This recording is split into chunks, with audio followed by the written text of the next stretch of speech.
बिस्मिल्लाहिर्रहमानिर्रहीम। अस्सलामु अलैकुम students. Myself Mohammed Rizwan Rasool, I am your physics teacher. कैसे हैं बेटा आप सब? उम्मीद है आप खैरियत से।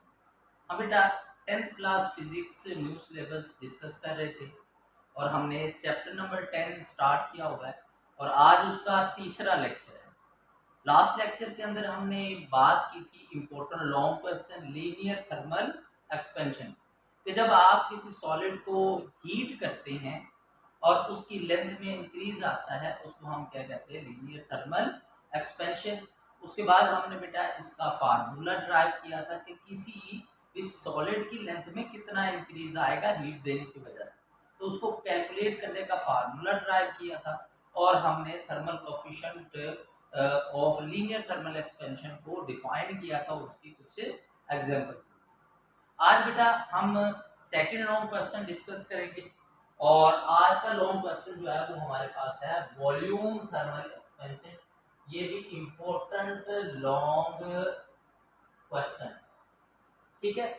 जिस तरह लीनियर थर्मल एक्सपेंशन होती है इसी तरह वॉल्यूम थर्मल एक्सपेंशन, लेकिन लीनियर थर्मल एक्सपेंशन में जो इंक्रीज आता है वो अलोंग वन एक्सिस आता है, जबकि इन वॉल्यूम थर्मल एक्सपेंशन जब आप किसी सॉलिड को हीट करते हैं तो उसकी लेंथ, उसकी विड्थ और उसकी हाइट तीनों में इंक्रीज आता है।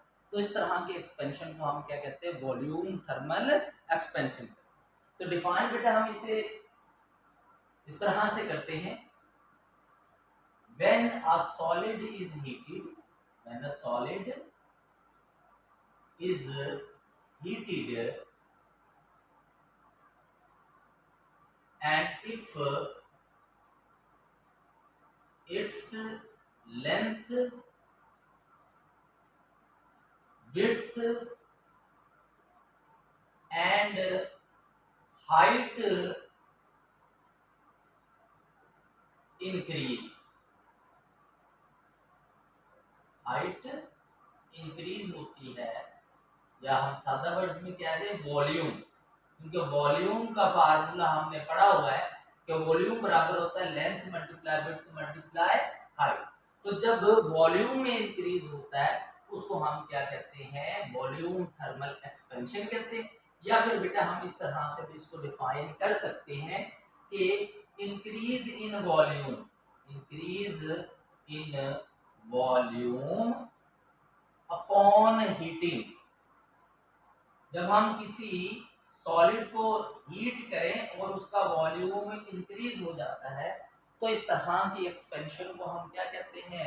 वॉल्यूम थर्मल एक्सपेंशन कहते हैं इन सॉलिड्स। तो आज के लेक्चर्स के अंदर हम जो है वो ये देखेंगे कि किसी भी सॉलिड के अंदर जो वॉल्यूम का इंक्रीज आता है उस टोटल वॉल्यूम को हम किस तरह से कैलकुलेट कर सकते हैं। तो हम सबसे पहले कंसीडर कर लेते हैं बेटा, consider a solid having volume, और उस सॉलिड का वॉल्यूम जो है वो क्या है? V not. जैसे कि ये डायग्राम मैंने बनाई, ये हमारे पास क्या है? वॉल्यूम। ये इसकी लेंथ है, ये इसकी विड्थ है और ये इसकी हाइट है। तो इसका वॉल्यूम जो है वो क्या है? V not. And its temperature is T not, और इस वक्त इसका जो टेम्परेचर है वो क्या है? T not. अब बेटा now it is heated, it is heated. अब हमने उसको क्या कर दिया? हीट देना स्टार्ट कर दिया and it's total volume is V। अब उसका जो टोटल वॉल्यूम हो गया वो क्या हो गया है? V हो गया। एंड टेम्परेचर इज T, और अब उसका टेम्परेचर जो है वो बेटा क्या है? T, ठीक है। यानी कि इस वक्त जो इसका टोटल वॉल्यूम है वो क्या है हमारे पास बेटा? V है। और इस वक्त हीट देने के बाद जो इसका टेम्परेचर हो गया वो क्या हो गया है? T। तो आपका टेम्परेचर V नॉट से आपका वॉल्यूम वी नॉट से वी हो गया और टेम्परेचर टी नॉट से क्या हो गया है, टी हो। ठीक है, अब बेटा अब इसके अंदर change in length, oh sorry, change in volume जो है वो हमारे पास आएगा total volume minus initial volume. तो जो चेंज इन वॉल्यूम है बेटा वो बराबर आता है जो उसका इनिशियल टोटल वॉल्यूम है माइनस इनिशियल वॉल्यूम। तो इससे हमें उसकी चेंज इन वॉल्यूम मिल जाता है। इसी तरह बेटा change in temperature, change in temperature वो हमारे पास आ जाता है final temperature minus initial temperature. तो ये आ जाएगा हमारे पास T minus T naught equal to del T. तो ये हमारे पास है चेंज इन टेम्परेचर इस सॉलिड का। अब बेटा अब होता क्या है जब हम क्या करते हैं, हीट करते हैं, when a solid heated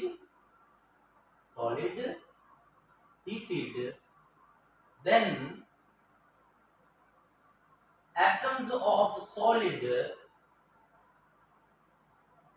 move outward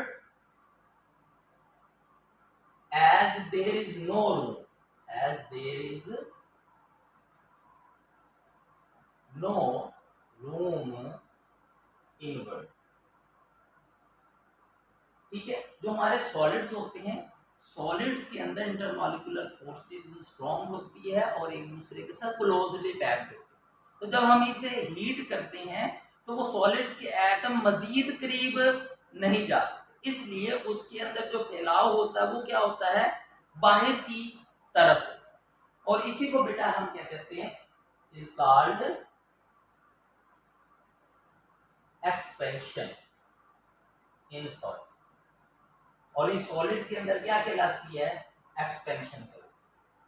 clear है यहाँ तक बेटा? ये प्रीवियस लेक्चर के अंदर भी हमसे एक बार डिस्कस कर चुके। अब बेटा एक्सपेरिमेंटली ऑब्जर्व किया गया, experimentally observed that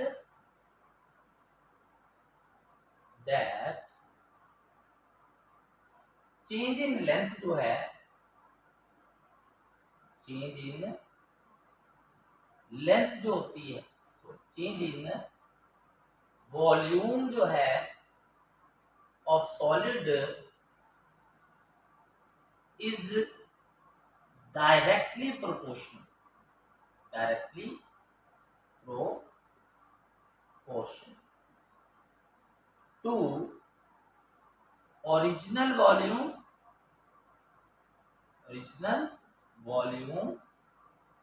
and change in temperature.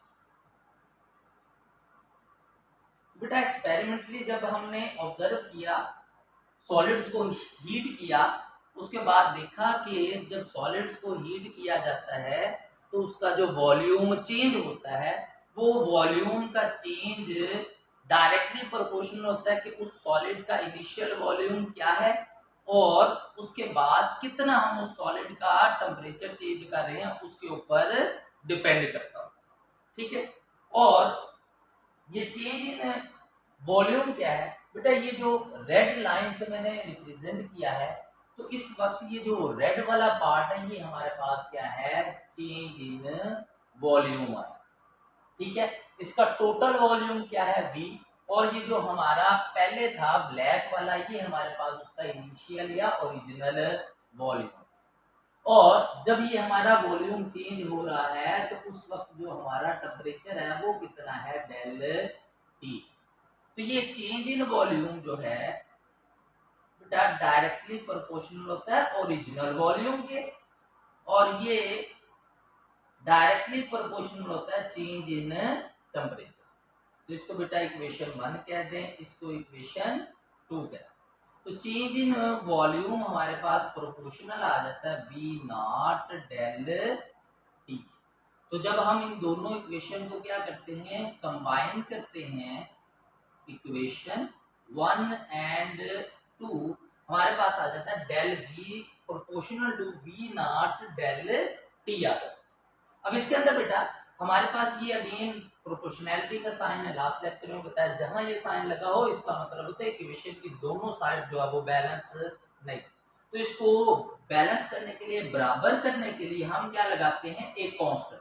तो यहाँ पर बेटा जो हमारा कांस्टेंट यूज होता है वो हमारे पास होता है बीटा। यहाँ पर कांस्टेंट हमारे पास क्या होता है, बीटा, और ये हमारे पास क्या आ जाता है, वी नॉट डेल टी आ। तो यहां से बेटा हम ये कांस्टेंट निकाले तो आ जाता है beta is equal to del V over V naught del T आ। तो बीटा बराबर होता है change in volume divided by original volume और चेंज इन टेम्परेचर। इसको बेटा हम लास्ट में जो है वो डिस्कस करते हैं, ठीक है। अब बात कर लेते हैं बेटा चेंज इन वॉल्यूम। तो चेंज इन वॉल्यूम जो है वो हमने बेटा पहले बता दिया कि बराबर होता है v माइनस वी नॉट के, और चेंज इन टेम्परेचर बराबर होता है del T equal T minus V naught. तो अब हम देखना चाहते हैं कि ये जो सॉलिड का न्यू वॉल्यूम टोटल है, ये वॉल्यूम उसका है कितना। हमने इसका फार्मूला बेसिकली ड्राइव करा, तो इसलिए हम वो del V equal V minus V naught इस इक्वेशन के अंदर पुट कर, तो हमारे पे इक्वेशन आ जाएगी v minus V naught is equal to beta v naught del T R. यहां से बेटा v को हम इक्वेशन के इसी तरफ रहने देते हैं, ये v नॉट के साथ माइनस है, इसे दूसरी तरफ ले जाते हैं, उधर जाके प्लस होगा, तो आ जाएगा v naught beta v naught del T R. Clear बेटा। अब यहां से बेटा देखिए इस इन दोनों टर्म्स के अंदर v नॉट मौजूद है, तो हम इसको कॉमन ले लेंगे, तो v नॉट आ जाएगा कॉमन, और ब्रैकेट में आ जाएगा 1 plus beta del T R, ठीक है। और ये बेटा हमारा फाइनल फार्मूला है वॉल्यूम मालूम करने का, जब हम किसी सॉलिड को क्या करते हैं, हीट करते हैं, ठीक है। अब बात कर लेते हैं बेटा नेक्स्ट हमारे पास ये जो बीटा है, बीटा है।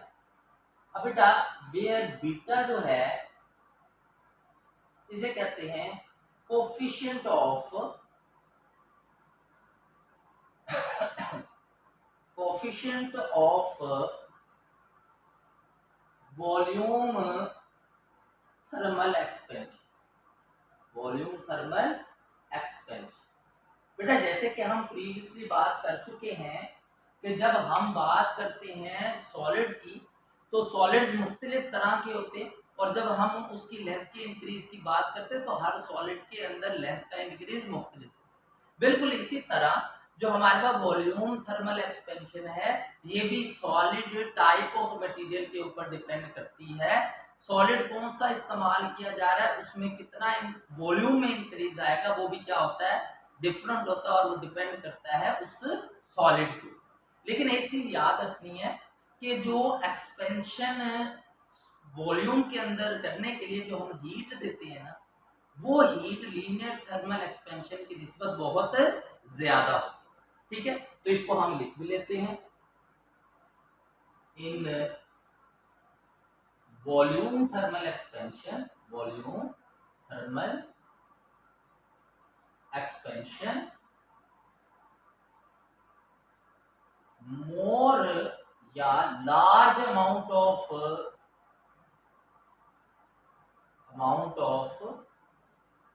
heat required compared to linear thermal expansion। तो लीनियर थर्मल एक्सपेंशन की निस्बत जो वॉल्यूम थर्मल एक्सपेंशन है उसमें क्या होता है, हमें बेटा ज्यादा हीट जो है वो क्या होती है, रिक्वायर्ड, तब जाके आपके उस सॉलिड के अंदर वॉल्यूम एक्सपेंशन जो है वो हम ऑब्जर्व करते हैं, ठीक है। यानी थोड़ी हीट के ऊपर वॉल्यूम एक्सपेंशन नहीं होती, वहां पर लीनियर एक्सपेंशन होती, ठीक है। अब इस कांस्टेंट को हम डिफाइन कर लेते हैं, हमारे पास है कोफिशिएंट ऑफ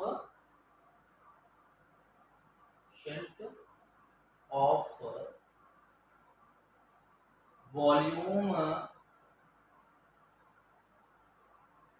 थर्मल एक्सपेंशन। तो इस कोफिशिएंट को हम बेटा यहाँ पर क्या कर लेते हैं, डिफाइन कर। तो ये कोफिशिएंट क्या होगा बेटा, चेंज या इंक्रीज इन वॉल्यूम पर केल्विन। एक केल्विन के अंदर किसी सॉलिड का कितना वॉल्यूम इंक्रीज करता है उसको हम इस कोफिशिएंट से निकालते हैं और इस कोफिशिएंट को हम बीटा से क्या करते हैं, रिप्रेजेंट। और इसका फार्मूला हमारे पास बेटा हमने निकाला था, तो बीटा बराबर होता है del V over V del T. तो इस फार्मूले से जो है वो बेटा हम इस बीटा की वैल्यू को कैलकुलेट कर सकते हैं। ठीक है, डिफरेंट मटेरियल के लिए बेटा क्या होती है डिफरेंट, जैसे कि स्टील की जो volume thermal expansion coefficient beta की वैल्यू है ये होती है 3.6 × 10⁻⁵ पर केल्विन। ठीक है, जबकि हमने लास्ट लेक्चर में देखा लीनियर थर्मल एक्सपेंशन में जो सॉलिड्स की एक्सपेंशन की वैल्यू है वो 1.2, 1.3, 1.9 या 2.2 तक, जबकि जो हमारे पास वॉल्यूम थर्मल एक्सपेंशन का कोफिशिएंट है उसकी वैल्यू क्या होती है, ज्यादा होती है, 3.6 × 10⁻⁵ पर केल्विन। यानी कि सॉलिड्स के अंदर ज्यादा हीट हमें रिक्वायर्ड होती है उसके वॉल्यूम को इंक्रीज करने के। तो ये बेटा हमारा आज का टॉपिक था, volume thermal expansion important long question है। उम्मीद है आपको बेटा इसके सारे कॉन्सेप्ट क्लियर हो गए होंगे। अगर कोई क्वेश्चन हो तो आप कमेंट सेक्शन में पूछ सकते हैं, और इसके साथ साथ वीडियो को लाइक भी करें, शेयर भी करें और कमेंट भी किया करें और सब्सक्राइब भी करें, और साथ बेल आइकॉन को भी लाजमी क्लिक कर लें। जैसे ही मैं वीडियो अपलोड करूंगा आपको उसका नोटिफिकेशन आ जाएगा और आप उसको देख सकते हैं और उससे अपनी कॉन्सेप्ट को क्लियर कर सकते हैं। नेक्स्ट वीडियो के अंदर हम नेक्स्ट लेक्चर को डिस्कस करेंगे। अभी तक हमने जो डिस्कस किया एक्सपेंशन को सॉलिड्स के अंदर, इसी तरह एक्सपेंशन लिक्विड्स में भी होती है और ये एक्सपेंशन गैसेस के अंदर। तो इंशाल्लाह नेक्स्ट वीडियो के अंदर हम लिक्विड्स की एक्सपेंशन को डिस्कस करेंगे, उनकी एक्सपेंशन सॉलिड से डिफरेंट कैसे हो। तब तक के लिए बेटा अल्लाह हाफिज, शुक्रिया।